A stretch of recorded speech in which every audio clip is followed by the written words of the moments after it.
Combining sinusoidal sources. Water analogy of AC. Oh god, that's scary. Look at that. Frequency and period. Different types of waveforms. There was a bit I got to where it was talking about how electric arcs work. Might have been a bit further on. Capacitors, talking about capacitors. That's really cool.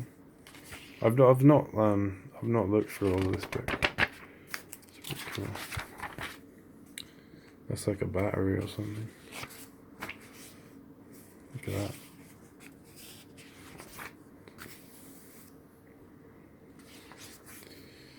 Capacitor water analogy. Discharging a capacitor. Oh yeah, they don't discharge linearly. Kind of like a battery. Like the closer it gets to being fully charged, the longer it takes to charge. With a e-bike battery. Series capacitance. See, my brother was doing like first was foundation year or first year of it's like computer systems and networks or something, and it's partly like IT, like programming, and then it's partly like electronics. And so I've been helping him do his exam stuff, like coursework, I guess. I don't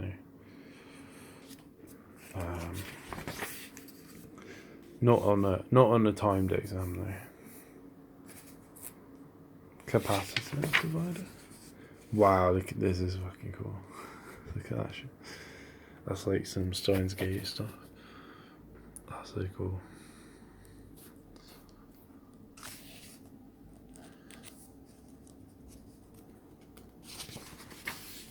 What is this? Oh man, look at that. That's so cool. What is that? Like a transformer core? I was watching a video from Creo-san the other day, and he said it was saying like how to use that to steal power from like these massive cables that they found on the ground. He had like a transformer core like that. It was split into two halves, and it was somehow like transferring the power from one side to the other. I've really forgotten all that, how that works for some reason. I really should know like what the point of a transformer core is and what's actually happening with it, but I don't.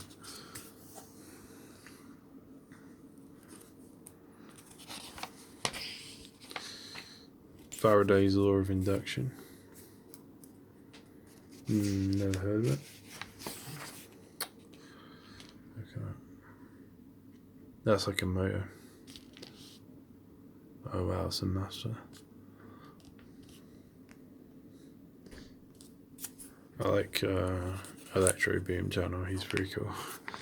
He's pretty good at this stuff. That's like what you make a jewel thief out of. Like a inductor thing. Inductor, yeah. That inductors. Look at that. That's very cool.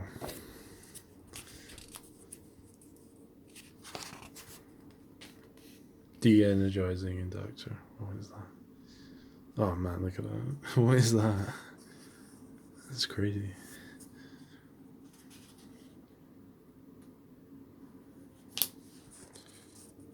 Wow, what's that? That like inductor versus that looks familiar. Current versus voltage, I think. Yeah, in an inductor.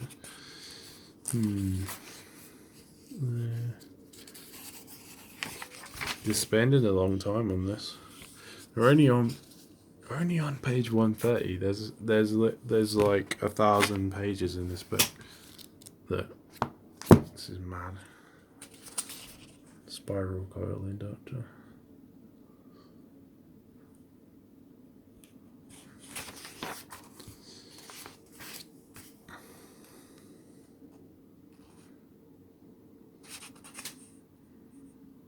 What is that?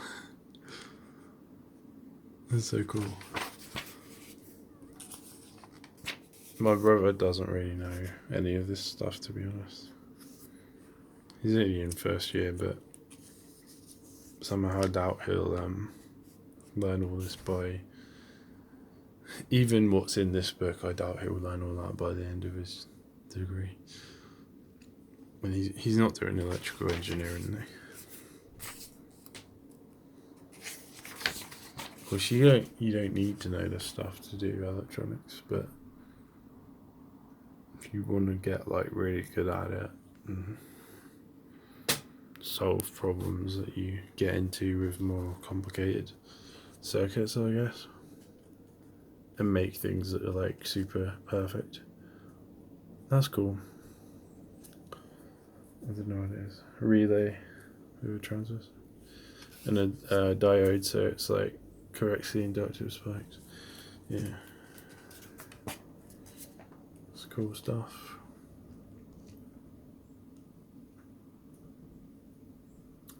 But yeah, the trick with this thing is going to be designing the enclosure, because if you cover this up at all, like the sound's not going to get out. So you need to design an enclosure that allows the sound to get out, but the water can't get in, because if it's on the bike, like the water from the tires and stuff and the rain is going to get in. You need to be able to turn it on and off, and I'm thinking you can use IR if you see the video by Great Scott called Remote Switch. He shows you how to use IR. That's fine for inside, but I'm not sure I'd want to use it outside, because you've got the sun and you've got other electronic devices that could interfere with it. So I'm thinking like a toggle switch that you make a hole in the 3D printed thing. You push a small, kind of like a reset button, you push a small pin through it and you reach the toggle switch, and that turns the whole thing on and off. The other thing is, how are you going to charge the battery? So I'm just thinking for this, just to use a 9-volt battery, because it's tiny, it's powerful, and that's what you use with a smoke alarm. Now, how long is that going to run with this circuit? Now, you can calculate that if you really want to. But I just wonder how important is it that he used the 3.3 volts? Because what I could do is use a separate power source. So just power this section, the MOSFET, and this section of the circuit with this 9-volt battery, and then you could power the sensor and stuff, the logic stuff with the ICs with a cell battery or something, or the light, or the LiPo that he put on here. You see this thing here. Because if you have cell batteries, I think they're like 1.5 volts, or they might be 3 volts, but if you had 2 or 3 of them. But the question is, how long would it last for? I think it'll last for quite a while, because I've got one on my bike that makes a really strong red light. It's almost like a laser, and it lasts for hours and hours and hours and hours, just on 2 sort of cell batteries. So if you only want to use this for like a short amount of time, so you're leaving the bike for like an hour, and you only want to do that occasionally, it's probably not going to be an issue. But the next stage of this is, well, there are some other things I've got to do, like stop the like I said, it's when I turn it on, it might, have I messed it up? I'm just going to try and turn it on. So pulse suppression and other little considerations. I could have a way to turn this off if the alarm goes off and you want to turn it off. All you need to do is ground the reset pin here, and that will fix it. But if it's inside an enclosure, then you can't do that without pressing a button unless you're using IR. And is it really going to be worth having two separate IRs? Because that's gonna make it much more complex. With just one IR, it's quite simple because all it does is like toggles a sort of counter thing between two states, and it doesn't matter what the actual signal is. It just sort of randomly flips it between 1 and 0, and whatever you end up on, it is the result. So you just press the random buttons on the remote control and it works eventually. Let's try and turn this on at 9 volts.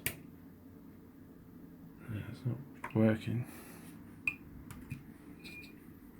No, it's not working properly. Stupid thing. If it does this when it's actually all finished, that's going to be really annoying, isn't it? I don't know why it's doing this. But the next stage is to put it on one of these. And I like these ones because they've got these metal bits put into them. These metal holes. That makes it easier to solder onto.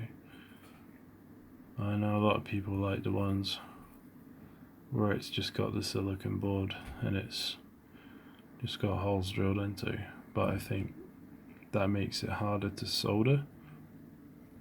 I've tried ones that have like they're overlaid with copper and they've got rows and columns sort of etched into the copper, so you've got like rows for the electricity to go on, a bit like a breadboard. The problem I found with that is the copper on top is very thin and it tends to just sort of peel away. It can be quite a mess, whereas if you make a mistake with this, these metal rings are not going to move. Of course the problem is like, how are you going to run your main power line across that? I guess you can use this top bit, I don't know. Where's going to be your rails, power rails? That one might be a bit big. There are other sizes.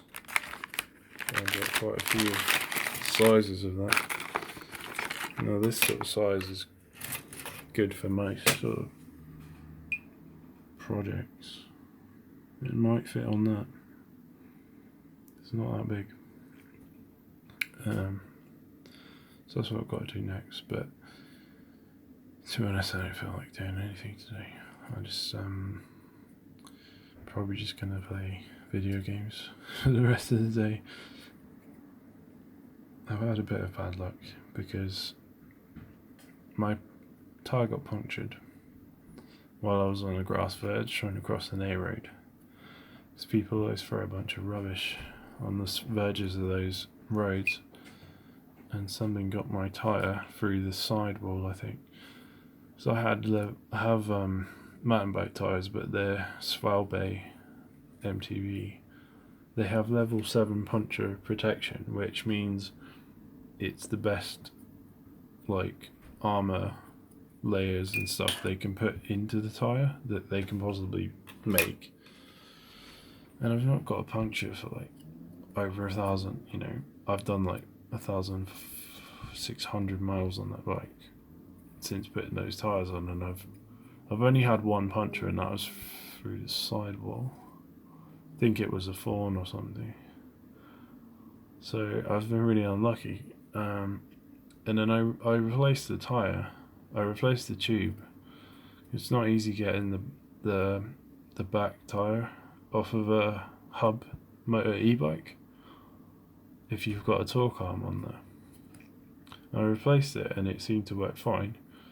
I went about 1 kilometre on it, come back, put it in the garage, and come back to ride it like 8 hours later, and the tyre had gone completely flat.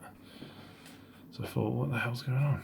So I thought, oh, maybe it's a slow puncture and the inner tube was no good when I got it or something, or it's leaking from the valve, so I tried pumping it up again, and it just went flat within. It went flat within like 5 minutes. So I'm like, the fuck? So it's almost like there's something in the tube that's causing it to puncture. Or it's the valve that's no good, but you'd think that'd be obvious because you'd hear the air coming out of the valve. So I reckon when my tire was flat and I rode it like 500 meters, the tire was sort of coming off and sort of squealing and falling off, and I couldn't ride it any further. I wonder if some sort of stone or something, or a thorn or something, somehow got into the tire, or a little tiny piece of glass or something got inside that tire. So what I'm gonna have to do, I think, is take the whole tire off and just feel all the way around it. I haven't got any more tubes yet. It's a pain in the ass. And then I'm supposed to get this fork, or it might be, I'm waiting for a fork and an ESC for my next bike, and waiting it to come from China, right? And it got stuck in Belgium, and they want me to pay customs charges, and it's only 100 quid. And I thought that's pretty good because I could have ended up paying like 500 quid for the whole lot in customs charges. But it's just these two items that I'm waiting for, and then I've pretty much got everything for my bike, the main parts. But I tried to pay the customs charge online, and I got some sort of error. So I'm having really bad luck in the past 2 days.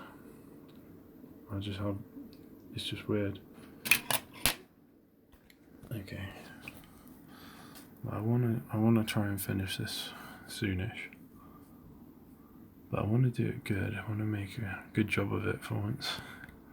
I always sort of start things and then half finish them.